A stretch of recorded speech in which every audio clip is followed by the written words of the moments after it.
반갑습니다. 인문학 산책의 강민입니다. 오늘 흉설설 처음부터 끝까지 시청자 여러분한테 저 개인의 사답이니까 개인의 성향에 따라 제 말에 찬성하는 분도 계시고 공감하는 분도 계시고 말도 안 되는 소리 다 하시는 분도 계시고 그럴 겁니다.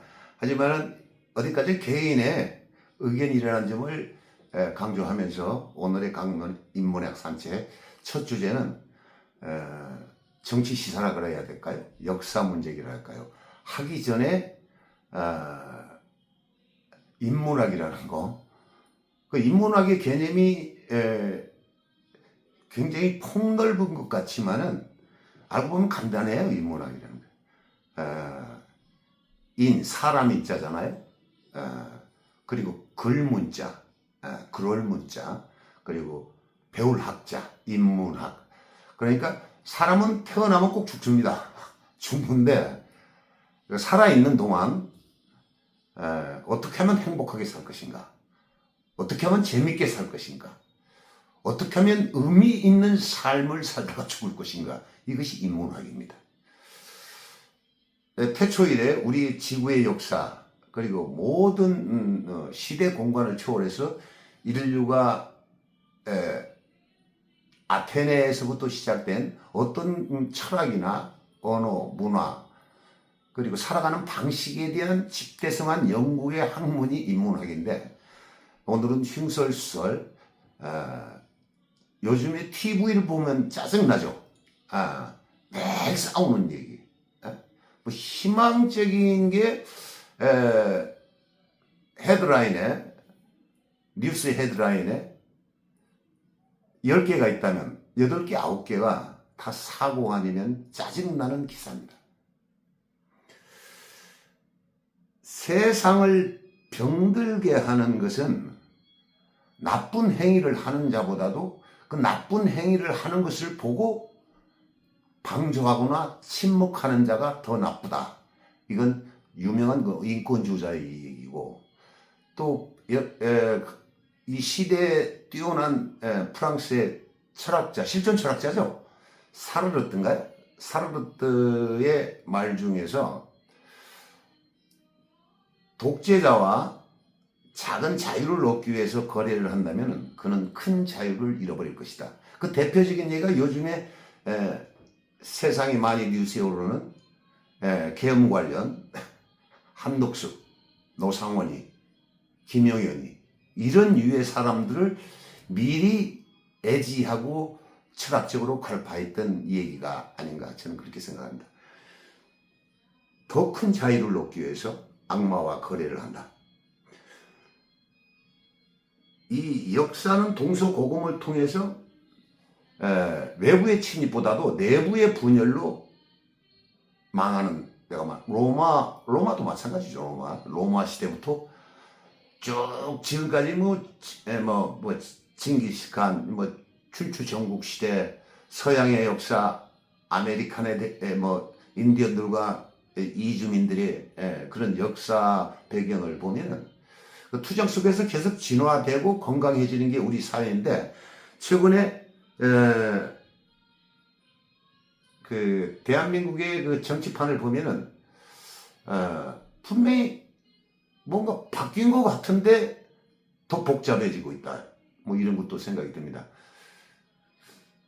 엉뚱한 얘기입니다만 제 이 얘기는 느끼는 대로 일종의 토설이기 때문에 궤변일 수도 있어요. 얼마 전에 뉴스를 보고 황당했으면 황당한 게 한두 가지겠습니까? 뭐냐, 초코파이 1,000원짜리 허락 없이 먹어서 기소를 했습니다. 근데 그 기소한 법보 걸리면 검사들, 그 사람들은 대한민국의 엘리트들입니다. 1%가 99%를 지배한다는 게 이런 논리도 있습니다만은 이 카르텔, 어느 조직이든 카르텔이잖아요. 그 최근에 그 이재명 대통령 아우님 뉴스에 나오더라고요. 교복의 카르텔. 그럼 국민이 다 느끼고 있던 거예요. 수십 년 전부터. 근데 이제야 메스를 가한다는 게 그나마 다행입니다만은 그 교복 카르텔이 문제가 아니라 전 구석, 사회 구석구석이 보이지 않는 카르텔이 존재하는, 다 좋을 수는 없겠죠. 물론 대다수의 사람들은 어느 분야에든 성실하고 좋은 사람이 세상을 이끌어갑니다만은, 뭐 이재명 대통령 아우님 하니까 이상한데 한참 아래니까. 근데 그분의 소년공 얘기를 들어보면 가슴도 찡해요. 시대가 만든 아픔이자 또 이 시간에 대통령이 됐잖아요. 시대가 만든 기적이기도 합니다. 자, 우리가 좋은 일을 할 때 박수는 못 치워줄 망정 비토하는 사람들이 많습니다. 그냥 일일이 시시비를 가리는 그 타고난 그런 분들도 있어요. 제가 이 어두운 얘기보다도 5년 전인가요? 어느 동네 길목을 가다가 본 환경이 있는데 간다는 거예요. 일방통행길인데 버스도 일방통행입니다. 도로가 좁은 도로인데 갑자기 폐지 줍는 할머니가 폐지를 리어카에 너무 많이 실었어요. 쓰러졌습니다. 리어카가. 그래서 온통 거리에 폐지가 갑자기 파편처럼 번졌어요. 지나가는 일방통행의 차량들이 전부 섰습니다. 그때입니다. 제가 그 광경을 봤는데 북한은 어느 학생이 그 할머니를 안정시키면서 정차되어 있는 차량들에게 죄송합니다 하면서 할머니를 안정시키며 폐지를 줍는 학생을 보았습니다.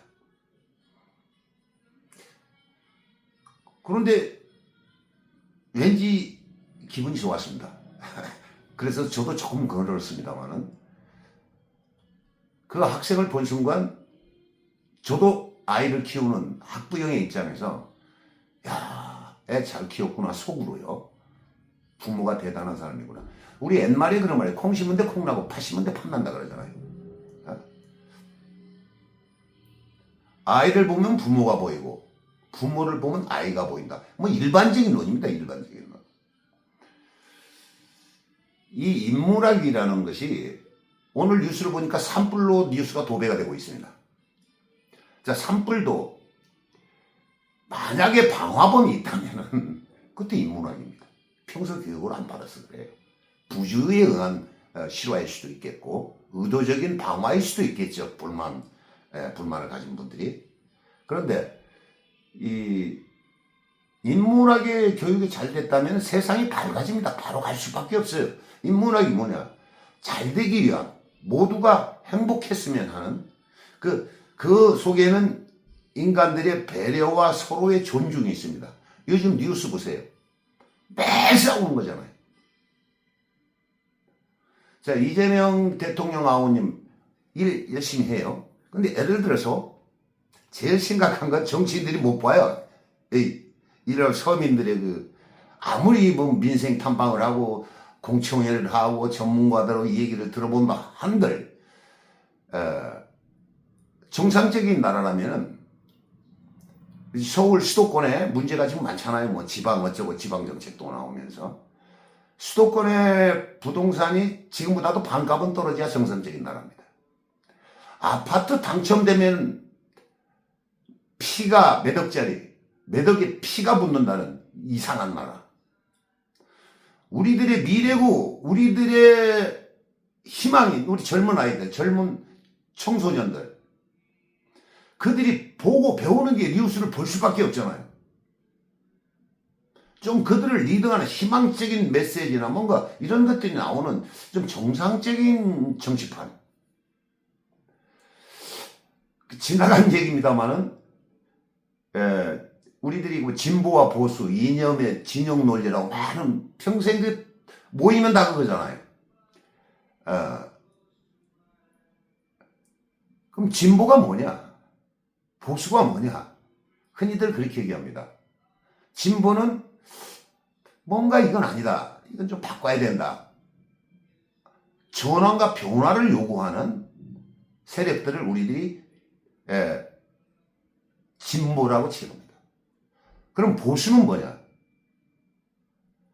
보수는 대다수의 보수의 세력들은 지금으로도 만족해. 안 바뀌었으면 좋겠어. 그런데 재밌는 통계가 있습니다. 진보의 대표적인 인구 통계로 얘기한다면 진보는 70%가 가난한 사람들입니다. 그리고 보수는 90%가 먹고 사는 사람들입니다. 이게 진보의 보수예요. 근데 어떤 게 나쁘다, 어떤 게 좋다, 이것은 각자의 몫입니다. 예를 들어서 이 지금 뭐 사법개혁이니 뭐 이런 얘기 많이 나오잖아요. 이 사법 법관들 있잖아요. 검판사들. 이 사람들이 제일 문제점이 그 자신들이 나쁜 게 아니라 환경과 시대에서 만드는 괴물들이에요. 그들이 10,000원짜리 울어봤습니까? 쌀이 없어서 밥을 못 해본 적이 있습니까? 몰라요. 근데 그들이 죄가 아닙니다. 그런 환경에서 만들어졌습니다. 니체 철학 중에 이런 말이 있습니다. 사람의 성격은 환경 속에서 만들어지고 그 사람의 뛰어난 지혜는 사색 속에서 만들어진다. 여영에서 만들어진다는 사람도 있고 독서에서 만들어진다는 사람도 있는데 저는 니체의 말에 공감을 합니다. 환경이 그들을 괴물로 만든 거예요. 없는 자의 아픔을 몰라요. 결혼을 안 해본 사람이 자녀 교육에 대해서 고민해 봤습니까? 예를 들어서요. 모든 것은 환경 속에서 만들어진다고 저는 생각합니다. 아까 이 얘기한 것처럼 나쁜 것을 보고도 내가 저기에 말리면 또 진술서 써야 돼. 또 불려다녀야 돼. 뭐 귀찮잖아요. 이러다 침묵합니다. 예전에 어려웠던 우리 역사의 시대 속에서 공부는 안 하고 대모하러 가면은 부모들이 불안했잖아요. 경찰서 갈까 봐. 또 감옥 갈까 봐. 근데 가장 순수한 나이는 젊은 세대입니다. 아까 사르트르의 타협하지 말라는 그 정신이 그래도 순수하게 영혼에 박혀있는 세대들이 젊은 세대들이에요. 대한민국의 역사에 사실상 대한민국의 역사를 보면은 지구상에 우리나라 같은 위대한 민족은 없습니다. 전쟁의 폐허 속에서 반세기 만에 경제대국이 됐습니다. $100도 안 되는 찢어진 가난 속에서 기적을 만들었습니다. 대단한 대한민국의 긍지고 자랑입니다. 그런데 요즘에 판을 이게 보면은 분명히 풍요로워졌고 인공지능 시대고 과거의 진보 AI 시대지만은 사람의 정신건강은 피폐해졌습니다. 이게 가장 큰 원인은 국가의 경영부재. 아까 이재명 대통령 아우님한테도 열심히 해요. 카르텔 교복. 부동산의 문제를. 그런데 여기서도 좀 문제가 있습니다. 스타일의 문제인데 물론 장단점이 있겠죠. 트럼프가 SNS 정치하는데 이재명 대통령 아우님은 보면은 장동혁 대표하고 설전하는 걸 국민들이 볼 때는 피로감이 옵니다. 그건 장차관들한테 맡기세요. 그 전문 해당 부서에 이게 대통령이 얼마나 할 일이 많습니까? 키워드만 잡아주시면 하는, 물론 거기에 대한 저보다도 반박의 논리가 더 많이 있겠죠. 그 대통령의 자리라는 것이. 옛말에 사단장이 훌륭하면 전사방이 훌륭합니다. 흔한 말로 어느 PC방 주인이 건들건들하면 손님들도 다 건들건들입니다. 어느 당구장 아저씨가 샌님이면 당구 치러 오는 손님도 샌님이에요. 어느 식당에 건강한 셰프가 있다면 오는 손님도 다 건강한 손님들이에요. 그래서 지도자의 생각 하나가 수억을 죽이고 수백만 명을 죽입니다. 히틀러의 잘못 생각이 유대인 700만 명을 죽이잖아요. 한 사람이. 그 정치라는 것은 그 사람 하나가 그 시대를 아프게도 할 수 있고 태평성대도 이렇게 할 수 있습니다. 열심히 하십시오. 그리고 이게 닌초가 하는 얘기인데 권력에 취하지 마십시오. 역사가 알려줬습니다. 가장 가까운 나쁜 사람이라고 할 때 우리들이 흔히들 용어로 간신이라 그러는데 권력에 취했을 때 자연 발생적으로 간신들이 많이 생깁니다. 표현이 간신이라니까 좀 이상하네요. 그 사람 생각이 옳은지 뭐 다 역사적으로 있다고 그랬잖아요. 지금 이 계엄의 사태가 계속 진행되고 있습니다. 프랑스의 나치 전범들은 수십만 명을 재판했습니다. 약 6, 7만 명을 실형을 때렸습니다. 부역자들. 자, 우리나라 역사가 삐뚤어진 거기 아닙니까? 해방이 되고 나서 친일을 청산하지 못한 역사정리.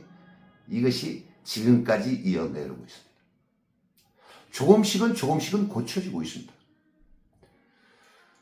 예전에 그 보수의 대부라고 하셨던 존경하는 김동길 박사님, 고인이 되셨습니다만은 김동길 박사님의 그 말 중에서 여우도 개를 300마리 키운다고 했잖아요. 사료비가 너무 들어간다. 국회의원들 정치를 개로 취급했어요. 얼마나 답답하셨으면. 근데 그들이 구원이 됐든 시의원이 됐든 국회의원이 됐든 장차관이 됐든 이 사람들이 기본적인 걸 몰라요.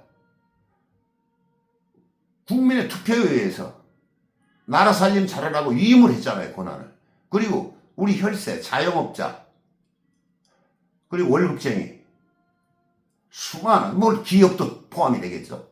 국민들의 세금으로 국가를 운영하고 지들 월급을 줬는데 걔들은 항상 목이 기부수라는 표현은 여기 삭제하겠습니다. 방금. 목에 힘이 들어가 있어요. 권력이라는 것 생태적으로 그렇습니다. 편하고 멋있으니까 재밌으니까. 국민을 무서워하지 않는 자는 동서고금을 통해서 멸망합니다. 그런데 그 기초적인 상식을 모르는 사람들이 정치를 하니까.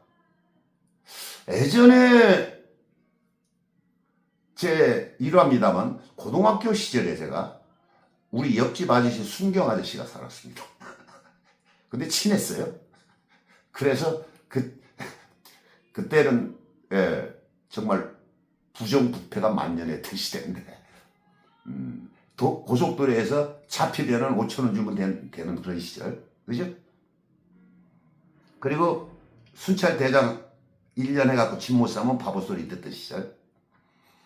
물론 거기뿐이 아니죠. 지금도 마찬가지잖아요. 방송계, 무슨 게, 모든 부분이,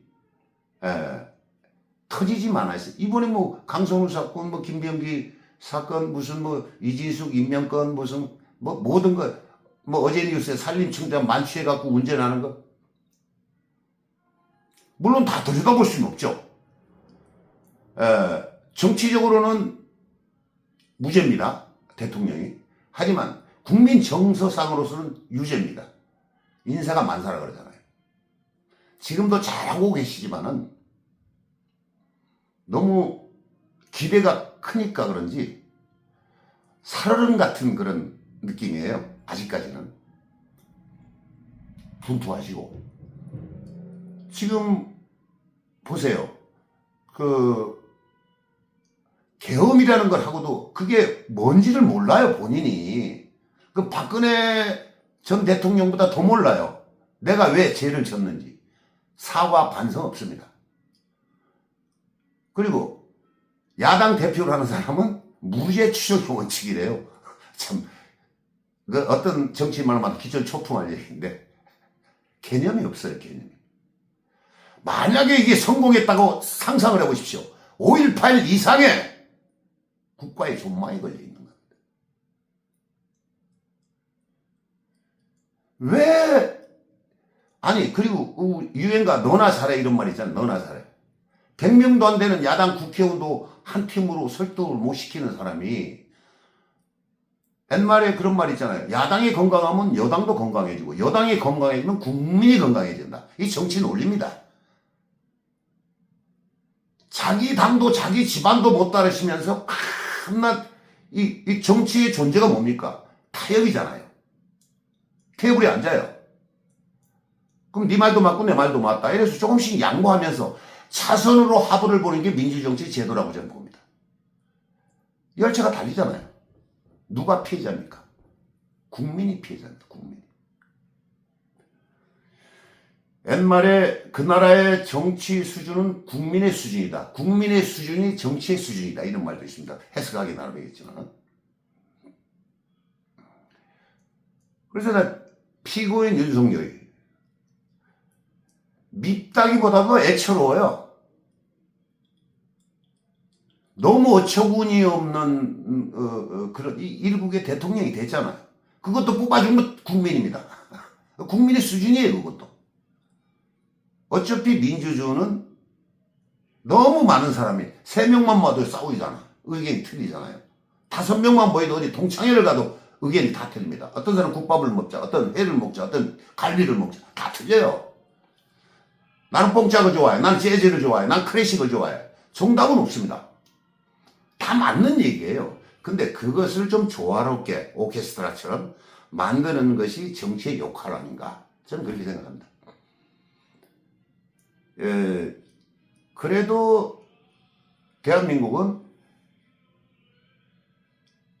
건강하다.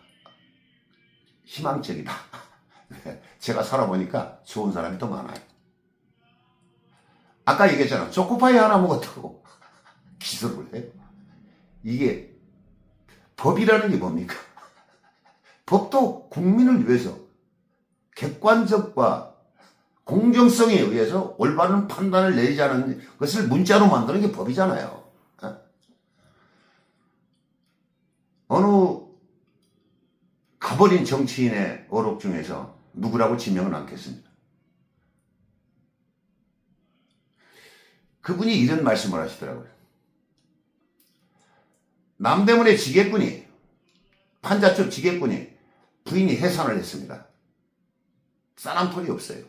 남대문에서 하루 종일 짐이요 짐이요 짐꾼이 외쳤지만 그날 비가 와서 10원도 못 벌었대요. 그런데 도저히 발이 떨어지지 않고 해산한 집에 부인이 있는데, 그래서 남대문 시장에서 미나리 2보따리 잡다가 절도범으로 10일 유치장에 갑니다. 이런 나라가 돼서는 안 됩니다 하고 외쳤던 정치인이 하나 있어요. 근데 그들을 심판하고 판단하고 기소하고 구류를 때리는 사람들은 누구를 위해 존재합니까? 그래서 우리나라의 사법개혁은 꼭 필요하고요. 대한민국은 지금의 사정은 너무 극단적으로 보수와 진영이라는 표현은 표현은 좀 그렇고요. 아무튼 이게 고쳐지는 좀 인문학의 교육이 절실히 요구되지 않나. 얼마나 멋진 나라입니까? 대한민국에 대해서 좀 굉장히 긍정적인 사람인데, 대한민국이 그냥 만들어진 거 아니잖아요. 12척의 남은 배로 외적을 물리친 이순신, 나라를 지켰잖아요. 몸으로 나라를 구하려고 몸부림쳤던 안중근 의사 있잖아요. 뜨거운 피로 정오를 외쳤던 박종철이, 이한열이, 부마항제, 5.18의 시민의 혁명, 이런 역사와 아픔 속에서 대한민국은 지금의 대한민국이 됐습니다. 저절로 된 게 아닙니다.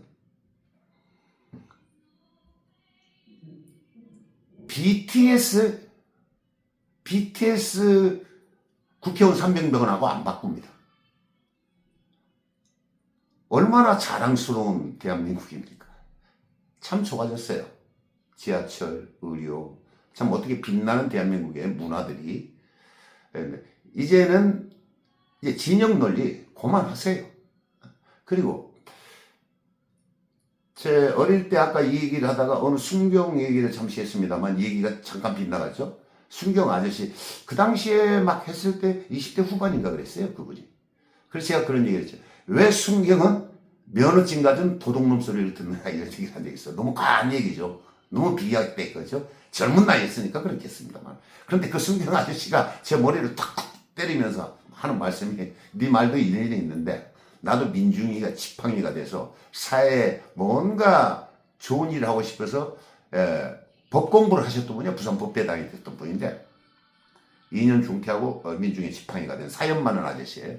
근데 그 아저씨가 그런 얘기를 하더라고요. 시커먼 구정물에 맑은 물 하나 떨어졌다고 그게 맑아지지들 않더라. 수십 년간 싸워왔던 카르텔과 관행과 악습의 제도들이 자기를 왕따를 만들고 사이코를 만들더라. 근데 그분의 말도 일리는 있어요. 그런 비슷한 애가 현대 정치사에 제가 개인적으로 존경하는 분이 있습니다. 표창원 씨, 이철희 씨. 왜 존경하느냐? 그분도 국회의원 배지를 다룰 때는 사명감을 가졌대요. 근데 그 물속에 들어가니까 도저히 그걸 변형을 시키기에는 계란으로 바위치기라는 얘기죠. 내 체질이 안 맞다. 나 정치인 안 할래. 사실 그런 분들이 정치를 해야 돼요. 난 그런 생각을 합니다. 이 나라가 바로 서려면은 인문학이 절대적입니다. 국회의원 300명하고 BTS 안 바꿔요. 누가 그랬잖아요. 외국 대사가 100년치 할걸? 대사들 수백 명이 BTS가 했다고. 어떻게 보면 부가가치가 가장 높은 산업 중에 하나가 이 또 문화사업입니다. 저도 문화로서 평생을 밥 세끼 먹고 살았는데요. 그래서 오늘의 인문학 산책은 장황하게 왔다 갔다 하는 건 있지만은 링컨의 말 중에서 제가 링컨 말 중에서 참 좋은 글들이 많아요. 링컨에 6.3 지방선거가 또 오잖아요. 민주주의 제도에서 선거야말로 선거 투표야말로 총칼보다 빠르고 강하다. 그리고 남북전쟁 당시 링컨의 한 말 중에서 그 말이 생각해요. 적을 내 친구로 만드는 것이 진정한 승리자다. 정부는 국민에 의해 국민을 위한 국민이 운영하는 것이다. 그 주인은 국민이에요. 그런데 뭐 배지 하나 연봉 좀 받고 이거 달면은 거기 뭐 사법부도 있을 거고 정치인도 있을 거고 저는 이국정 박사님 같은 분들을 존경합니다. 살아있는 의인들. 그래서 이 인문학이 정말 중요한 것은 바르게 살아가는 학문이에요. 바르게 살아간다는 것은 어울린다는 거거든요. 있는 자가 없는 자를 이해하고 흑인이 백인을 이해하고 지금 세계 모든 불행의 씨앗은 뭐 가자지구도 마찬가지고 트럼프의 이민 정책도 마찬가지고요. 결국은 상대를 존중하지 않은 데서 시작이 됩니다. 서로 존중하는 대한민국이 됐으면 좋겠고요. 아까 잠깐 정치 얘기했던 데들 그 뭐 무죄 추정의 원칙 이런 걸 들어보면은 화가 나는 게 아니라 서글프고 허망해요. 흔한 이 얘기로 지구를 떠나거라. 홍준표 씨가 하는 말 자주 하더만 깜도 안 된다는 얘기예요. 동장감도 안 되는 사람들이 대한민국의 운명의 키를 갖고 있습니다. 우리 그렇잖아요. 세월호 때 선장이 제일 먼저 도망가잖아요. 비극이고 추악하며 최고의 범죄입니다. 지도자는 권력 뒷면에는 책임과 희생이 동반하지 않는 것은 가짜입니다. 그래서 여가 됐든 야가 됐든 서로 존중하고, 다음 방송 주제는 화두가 이 짧은 시간에 할 수는 없습니다만은 트럼프, 사이코 트럼프에 대해서 제가 몇 말씀 드리겠어요. 그리고 끝으로 이 킹술수술 끝까지 시청해 주신 분들에게 감사드리고요. 이 세상은 좋은 사람들이 만들어갑니다. 그리고 좋은 사람들이 많습니다. 희망을 가집시다. 이상입니다. 강민의 인문학 산책이었습니다.